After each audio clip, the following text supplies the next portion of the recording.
This shit's got to go. Hey, guess what country is getting itself out of a financial hole by some rather draconian measures? Well, Greece? No, not even close. Yeah. Iceland. Iceland? Iceland. Who knew? They are putting people in jail. They are putting, like, prime ministers being indicted. They're going after bankers. The people said, yeah, I said, those banks were ripping us off. We don't like what they did. They brought our country to ruin. And now Iceland suddenly is turning around. Their GDP is growing, and they look like a big success story. The former chief executive and chairman of Anglo-Irish Bank, Sean Fitzpatrick, has appeared in court in Dublin. Well, John, Sean Fitzpatrick arrived at the courts complex here behind us just after 9 o'clock this morning. He was put into a Garda van at the Bridewell Garda station and driven here. He had been arrested at 5:37 a.m. at Dublin Airport. He had flown back in from the United States in the early hours of the morning, and he met officers from the Garda Bureau of Fraud Investigation and officers working for the Director of Corporate Enforcement by arrangement. There was an appointment made and they met at Dublin Airport. A 31-year-old man was arrested in London earlier today. A guy you could say had a bit of a gambling problem. Just how much money did he lose while working as a trader at the investment bank UBS? Just $2 billion. Treasury Secretary Timothy Geithner potentially facing criminal charges. Geithner was the president of the New York Federal Reserve Bank in the fall of 2008 when the Federal Reserve and the Treasury and the White House and the Congress decided to bail out AIG. Right. In the process of that bailing out of AIG, many documents were exchanged. If you went to the bank to borrow money, you'd have to fill out documents. One of the documents AIG filled out said, we owe X dollars to Goldman Sachs and we plan on paying them 100 cents on the dollar. According to Bloomberg, emails that came out yesterday say that lawyers for the Federal Reserve Bank said, we were told to strike this from the form so that AIG would not reveal to the Treasury Department or to the public that this money was going to be paid to Goldman Sachs because that's a politically toxic issue. Goldman Sachs making a fortune, making 100 cents on the dollar with federal funds. Now, if you go to buy a $25 savings bond from the federal government and you falsify the document to acquire that bond, you can go to jail. That's right. If you borrow $185 billion from the government, like AIG did, and you falsify a document, even if the government told you to do so, the people involved can go to jail. Debate in India over thousands of crores of black money being stashed away in secret Swiss bank accounts. A former Swiss banker has handed over details of offshore accounts of 2,000 high net worth individuals to the whistleblowing website WikiLeaks. Rudolf Elmer, a former employee of a Swiss bank, handed over 2 disks of information to WikiLeaks founder Julian Assange in London. He says they have information on tax evasion by celebrities, business leaders, and even politicians from the US, Britain, and Asia, but it's not yet clear if there are Indians on the list. Elmer says that after years of watching the money laundering trade, he wanted to do something about it. He will appear before a Zurich court on Wednesday, charged with violating strict Swiss banking secrecy laws. WikiLeaks now plans to put up the information on the website in a matter of weeks. Pointed out that the arrests are not an indication of a systemic failure. Yesterday, at least 8 top officials of state-run banks and financial institutions have been arrested by the CBI on Wednesday. The allegations are that they accepted bribes in exchange for disbursing loans to corporate housing and realty companies, despite suspect credit records, and at other times for bailing out realty IPOs. Royal Bank of Scotland is reportedly set to be fined €186 million for the same interbank interest rate rigging scandal that's hammered Barclays. The British regulator, the Financial Services Authority, says 4 banks, Barclays, RBS, HSBC and Lloyds, will have to pay compensation to customers because they missold products to protect small businesses against a rise in interest rates.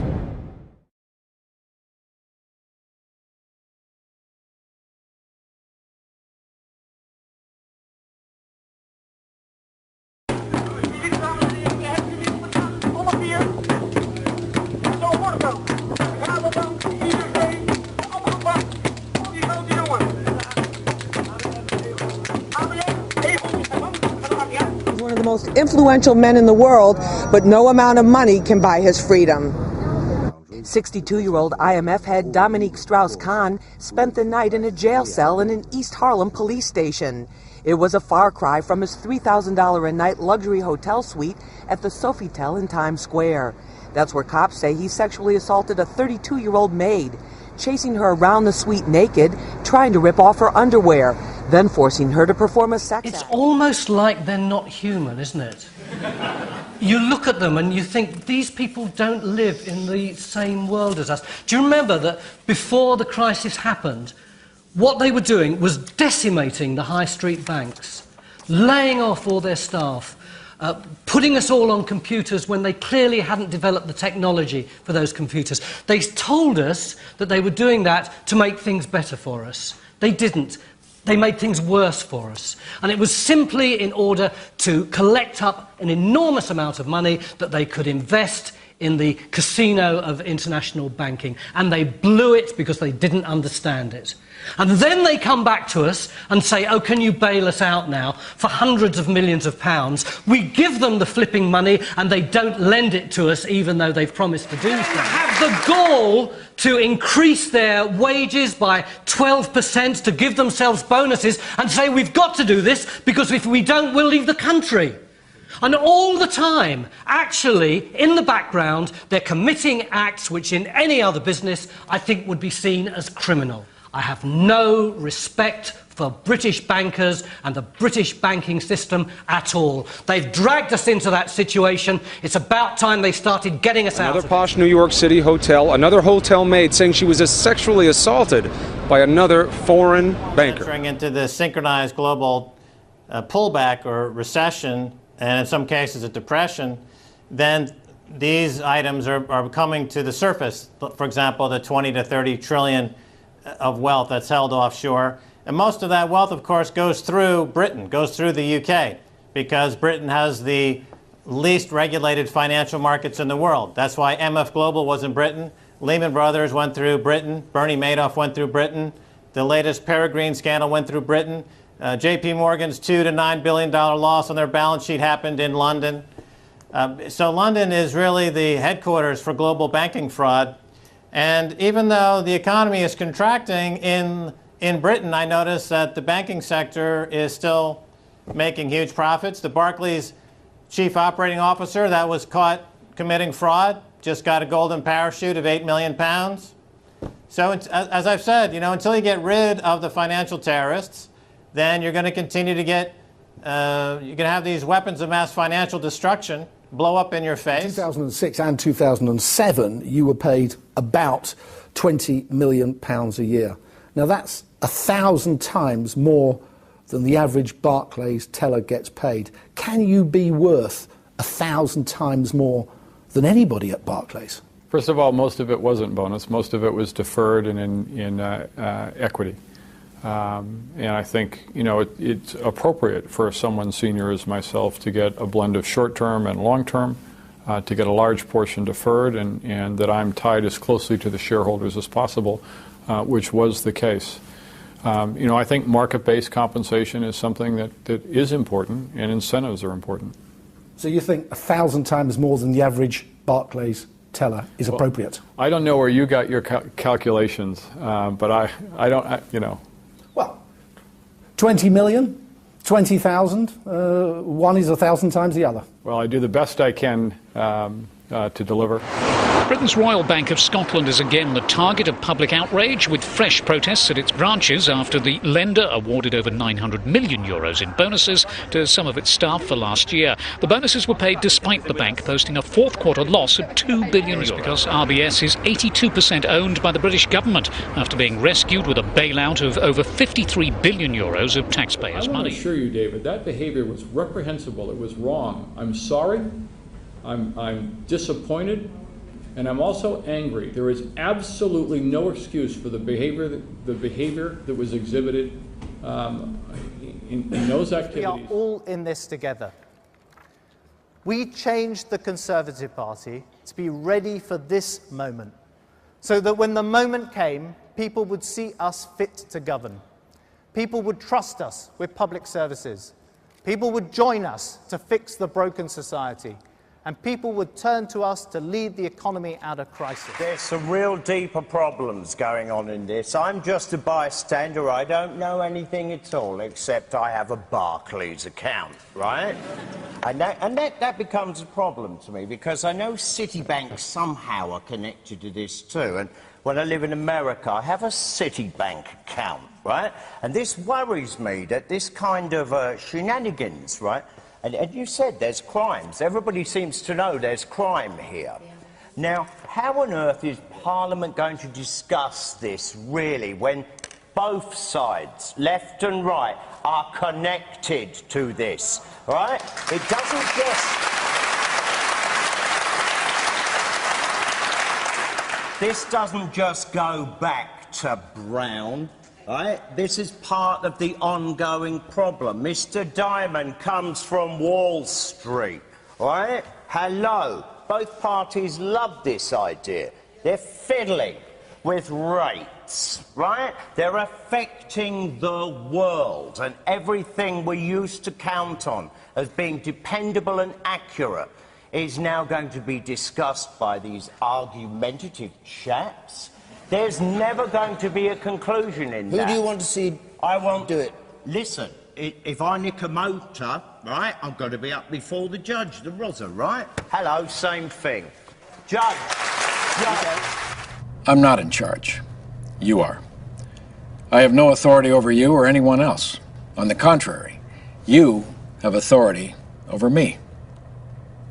Think of me as a spokesperson for all the people of the world, controlled by you through social media. Before we get into how that works, let's take a look at this map. Now, this is us. A bunch of lines, divisions, boundaries, countries competing for limited resources, economic domination, religious superiority.